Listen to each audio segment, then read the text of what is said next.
And sustainability is a good story, but only if there's a good narrative. Now, my constant complaint with PR companies is when they try and sell me a story and they say, you've got to do a feature on this amazing solar energy thing that's going on in this tourist resort.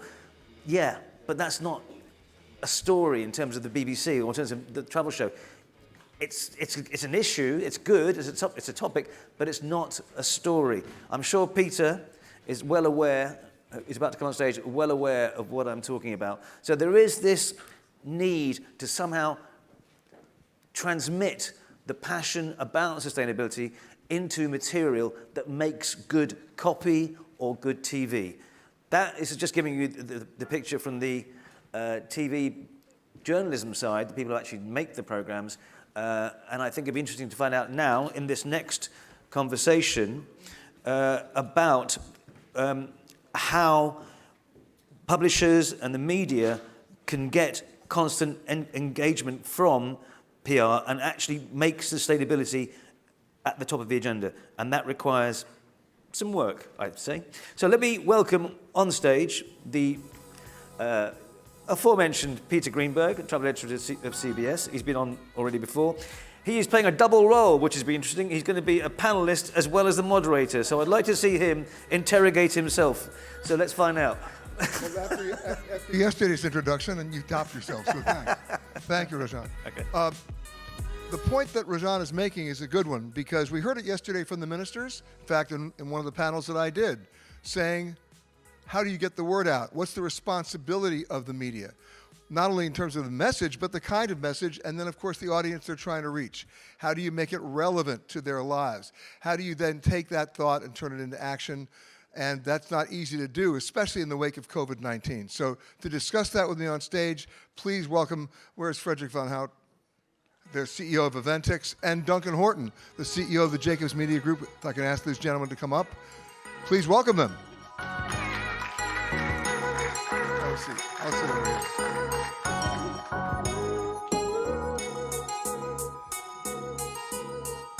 Now, as John said in the introduction, I'm the travel editor for CBS News. My audience, not my audience, the audience that's allowed to watch me is in the millions. And it's interesting to see what they're demanding, what they're expecting in terms of information flow. I have noticed a quantum change in the last 18 months in terms of what they're asking about. They're going from saying, hey, can you tell me the 10 best beaches in the world, right, which is a traditional way of figuring out where you want to go, destination-driven. Then it became experience-driven, and now it's becoming responsibility-driven, transparency-driven. Not totally, but it's part of the conversation. It's part of the conversation that says, we want to know more about just the postcards, the pretty pictures, sales and marketing. We need to know about the process. We need to know about sustainability. You may remember years ago, it doesn't seem like it was years ago, but it was, the word ecotourism. And ecotourism in the original days meant, they had one room that was clean. And when they had a health club at a hotel, it meant, one room that they turned into a video room with a Jane Fonda workout tape. That's what it started as. And that's what sustainability started as, because people needed to get a definition of it first. We're still evolving that definition, but it's moving at a much faster pace now, simply because the catalyst here was the time that we had to think during COVID-19. So Duncan, from your publication's point of view, you're essentially B2B, right? You're basically speaking to the industry. But again, if you can't speak to the industry, how do they speak to consumers, right? It's about messaging. So what changes are you seeing right now in the way you're formulating content, in the kind of content you're doing it, and maybe even the platforms? Thank you, Peter. Before we start, I just want to say one thing, and that's my business. We run pre-pandemic 180 events around the world, and Frédéric, I salute you and your team, because this is the third attempt to put this event on, and you've pulled it off. And I think us all getting together, seeing each other face to face with the support of Tourism Portugal, we're extremely grateful for your bravery and determination. So thank you. And thank you for your support. So Peter, I think the first sort of observation, and mine are going to be observations rather than an opinion, is that there's been so much challenges on businesses, tour operators, destinations to get people to their product or to their destinations. It's a numbers game. It's a numbers game, as Ian Taylor, who maybe still be in the room, said earlier on. It's a numbers game, and you've got this mixed message about, do you push the sustainability topic or the unique sell point of that product, or it's about just selling your product and you're relying on a travel agent to get that message out to the consumer. So there's this, I can see at the moment, there's a balance between getting business back or pushing the USP of a sustainability initiative. Well, let's go back to that numbers game, because the traditional playbook of ministers of tourism has always been number of visitors, average number of days they stay, average spend, and right now, none of those things seem to make sense anymore. People are looking more about the quality of the stay, and the authenticity of the stay, and the environmental impact of the stay, than they are about number of days. Because if you base your entire projections on a 5-year plan, you're delusional to begin with. But then again, if you base it just on the numbers, you're not addressing the issues. Yeah, and I think the thing is, what we've seen is lots of businesses took time to do a technology reboot, and lots of businesses also took the time to do a sustainability reboot. And that's, I guess, what we're seeing. The gentleman earlier on talked about Amsterdam and the over-tourism. People are really starting to say it's not about the numbers now, it's about the sustainability and the quality that we deliver. And I think that reboot, COVID has created that reboot, but it's with a backdrop of we've got to get footfall, we've got to get the numbers back into the resorts or the destinations. And that's the challenge I see at the moment, is how do you strike that balance? You know, so many of your audience is travel agents and tour operators. Let me tell you what I'm hearing from them. And we had this happen right in 2008 during the economic debacle as well. Anytime there's been a real downturn in the economy, triggered either by the economy or in this case by COVID, you see a change in the dynamic of the travelers themselves. Meaning you see much more multi-generational trips, families coming together, a sort of a Last Supper approach to travel, saying if we don't go now, we're never going to go, so let's take everybody in the family with us. And once that happens, once that decision is made, the family starts asking the questions that maybe the grandparents never asked about sustainability. Yeah, I mean, I think I've experienced this. So I'm based in London. In the UK, families getting together, and the profile of the products that they're after is much more different than they previously would have done from a pandemic. Add to the fact that lots of these people have had much more, especially the UK market, disposable income, because people haven't been commuting into cities, haven't been commuting to work, haven't been doing their holidays. So their decision and their spend criteria changes, and they're prepared to pay more for a much more sustainable, a different experience. And I think it'll be interesting to see how that profile changes as we come out the other end of the pandemic. Well, if you're correct that all this money that's been parked on the side is now driving a different view of travel in terms of what they're expecting, then how do you see those numbers changing on your end of it? I think by default those numbers are going to be lower, but the average spend is going to be higher, and I think it's going to put some pressures under some of the models. The UK market is very much built on a low-cost airline model, EasyJet, Ryanair, etc., and there could be a two-lane sort of tourism where you've got this sort of kind of more conscientious traveller that's prepared to spend to get a more experiential, sustainable experience, and then you're going to have the likes of Ryanair potentially wanting to sell cheaper seats and people wanting cheaper holidays. And there's your conflict. There's your conflict. That's your conflict. Yeah. All right. So before I get to you, Frédéric, one more question for you, Duncan, then we'll continue. And that is this: from a content perspective, if you were to give me a qualitative analysis and a quantitative one as well, as in a given 12-month period in 2019 and a given 12-month period that's going to end this December, how is your content changing in your publications? I mean, firstly, towards sustainability. I mean, sustainability, Peter. I think the thing that's leading it is predominantly COVID protocols, and we heard this at the opening around Portugal's COVID protocols, and everybody talked about making travellers feel safe. I think actually COVID safety is top, and then sustainability into those resorts is second.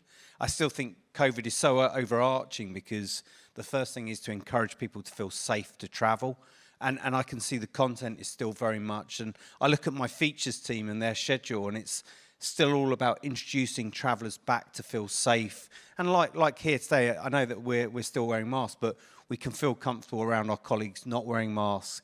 And that first step to travel is, the content is about COVID safety and COVID protocols, followed about what is the experience when they arrive in destination, the sustainability experience. That is second at the moment, I would say, to COVID protocols, from what I'm seeing from a content perspective. And Fred, from an events perspective, are you seeing the same thing? No, in our country, this is not the main concern. The main concern is on destination, on the product and destination.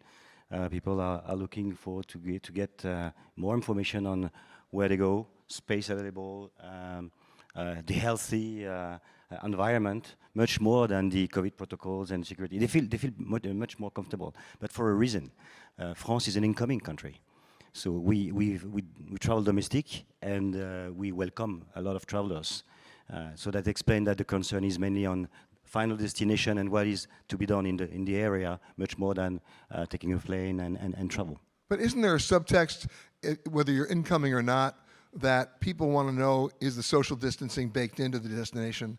Meaning, Africa right now is seeing a resurgence in high-end luxury travel because the people who are spending that money that's been parked on the side have already been able to satisfy themselves on a sustainability level that where they're going, they can follow the money, they know it's going to the local communities, and they have wide open spaces. So it is destination driven, but with a caveat. Yeah, but equally, I think there's this. We've got this phrase called a two-lane economy in the UK, where obviously the more affluent individual can experience things completely differently. If you took a family, UK is a huge outbound market, and the average working class family, the costs of COVID protocols, PCR tests, etc., that they need to buy a cheap holiday, cheap holiday, which is just getting a seat on a plane to a destination, because they want to experience travel, regardless of them being a luxury travel. Everybody has the right and the duty to travel around the world and experience travel and get free. And that's the issue I see with it. So you talk about the more affluent user. Yes, they can afford that. They can afford to purchase that. But I think there's going to be this two-lane economy between what is sustainable and affordable, because there's a clash. And of course, sustainability having different definitions between environmental and financial. Exactly. So do you see business models changing? Yes, I mean, look, I think I can see that I'm sorry, I keep coming back to the low-cost airlines. It's just in the UK news this week, there's lots of EasyJet rebuffed an offer from Wizz Air. Michael O'Leary's come out with a very aggressive marketing campaign for Ryanair, where you're going to get flights for like €5 a ticket, and so that they've got to sort of drive those volumes. And so I think there are many challenges around that as people try to recover. You've got to think travel agents haven't had an income. The gentleman from Mickey Travel said, we're not going to welcome people back to Japan until April next year. That will be 2 years without income. And he was a €700 million travel company. So the volume play, sadly, comes in because people need to get capital liquidity into their business to ride out this COVID pandemic. So it's sustainability on one hand and buns and seats on the other. Yeah, and I think there's going to be this real shift, and I would, without naming names, I've seen a... Oh, name names. No, I'm not going to name names, Peter, it's not fair, but I've definitely seen people prioritising bums on seat over sustainability, because we've all had a torrid time and have gone 18 months without income. So the first thing you need to do is get liquidity, cash into your business to get your operation going again. So sadly, I think sustainability will have to sort of go hand in hand with volume for a recovery period. Well, let's go back to, let's say, February of 2020. What was the buzzword in the media? Over-tourism. That was everybody's topic A. And then, of course, it went away during the pandemic. Now we're starting to see a focus on it again. We saw what happened in Venice with the cruise ship ban. And they're going to be charging tickets next year between £3 and £11 to get to St. Mark's Square if you're not staying at a hotel. That's one definition of sustainability, I suppose. Yeah, it is. But I think it's been That's been coming for some time. There are several things from COVID. If you look at health systems around the world, if you look at several things have come to a pressure point, and I think it's this point where people have said, no, enough is enough. We'll take this opportunity to reset expectations and reset our criterias. Yeah. All right, let's get real close to home here, Frédéric. In putting on this event, how many of the attendees here asked you questions about sustainability as a condition of showing up? All of them. All of them? All of them. Because Are you serious? they will not attend such an event just to show themselves. They came because they are convinced. They came to provide answers, and to contribute to solutions. So yeah, all of them had ideas, wanted to share those ideas. This was, otherwise we wouldn't have invited them. I guess not just as attendees, but as travelers. The questions that they would ask. Yes, of course. You mean the final travelers? No, we have a responsibility to inform and to communicate and to train people and to educate people and the travelers. This is our role. You mentioned that we were B2B. With the COVID and the pandemic, we became also B2C because many customers were also coming to our website to get real information. It has increased also the level. And that was unintended. It just happened. And now they ask for solutions and they ask from us, media, to provide them with answers. Marry that up. The consumer traffic was probably our traffic grew in certain periods 70%, and that's where consumers were looking for information. It started before pandemic, where the collapse of Thomas Cook, we recorded 200,000 visitors one day, the days after the collapse of Thomas Cook, looking for information. And so I agree with Frédéric. But back to your question to Frédéric, Peter. The industry, so Frédéric and I collectively run probably 250 events annually pre-pandemic in person. Our suppliers, our attendees want to ensure that we're monitoring food waste. We're monitoring even the setup and the configuration of venues. That we're making sure that we're sustainable in the way that we're operating. And I've had several sponsors, and one of them, the Travel Corporation, Brett Tom and his family are very hot in ensuring that if they participate, that we are meeting certain criteria. And if not, they wouldn't participate. Well, it's more than just participation. It's why we're sitting here today. It's also communication. It's getting the message out as to what they're actually doing without, beating your chest and flying the flag. It's also a question of process versus product. We talk about the questions that they asked before they came here. What we're seeing at the CBS level is the questions that the audience are asking that are somewhat surprising, because for so many years, if you ask kids where food came from, they tell you the store, right? There's a problem there. Now, at least there's an interest in saying, let's get beyond the store and let's follow it on its trail. Let's follow what happens when you flush your toilet in the hotel room. Where does that water go? All those different categories that people didn't even think about before.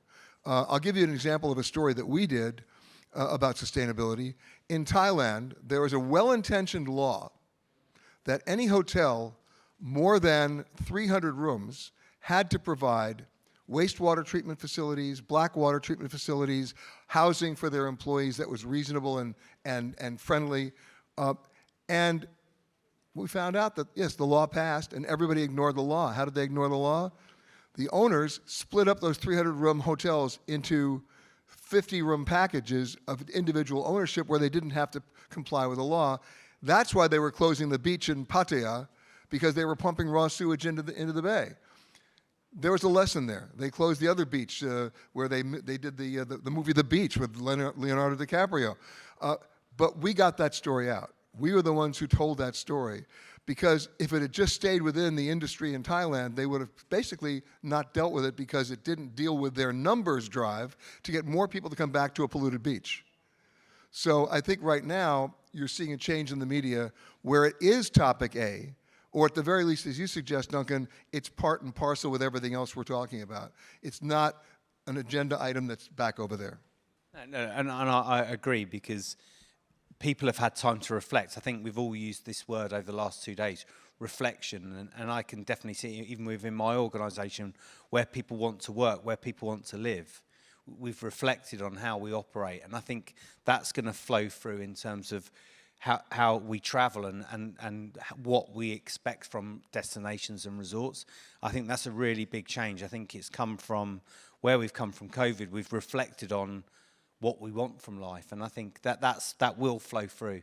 And then there's a possible audience, I won't say possible, it's happening as an audience change, a dramatic change in behavior, and that is in the 18 months that we've had the COVID-19, people have had a chance to readdress or reassess their own role in life, their own physical role in life as to where they're living, as to where, because with people working remotely, they can go anywhere now, right?